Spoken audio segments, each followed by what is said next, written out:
Bonjour, je reviens vers vous pour le podcast. Je viens de l'écouter. Et franchement, c'est vraiment bien fait. J'aime beaucoup.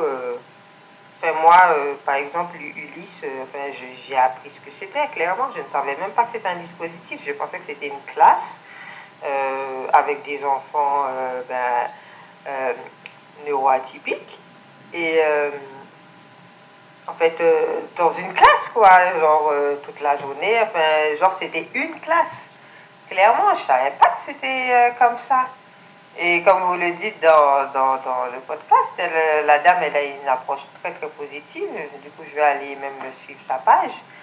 Et franchement, j'ai appris quelque chose et ça a l'air vraiment, vraiment très intéressant.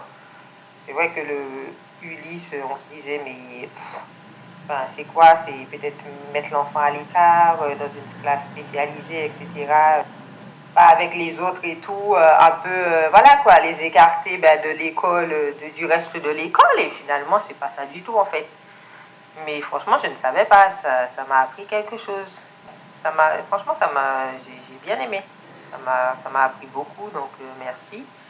Et j'ai aimé aussi quand elle disait que inscrire son enfant à la MDPH, on a toujours un peu du mal en tant que parent.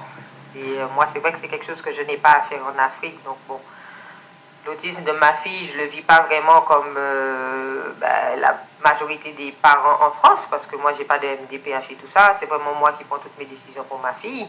Elle a une AVS, mais c'est moi qui la paye. Les professionnels, c'est moi qui décide de quel professionnel qu'elle voit, etc. En fait, je décide de tout.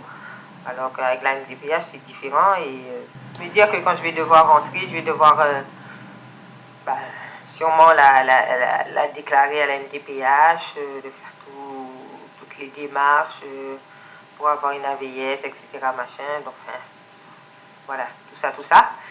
Et quand elle disait que effectivement, il ne faut pas que les parents pensent tout de suite, oui, l'enfant handicapé, etc., alors que l'enfant est en situation de handicap, surtout pour les handicaps invisibles, on a envie de dire, c'est plus difficile de se dire, ouais, mais enfin, mon enfant n'est pas handicapé. Et elle a bien expliqué ça et ça fait voir les choses autrement. Donc, franchement, génial, génial, rien à dire. Je vais écouter du coup les autres épisodes. Donc voilà.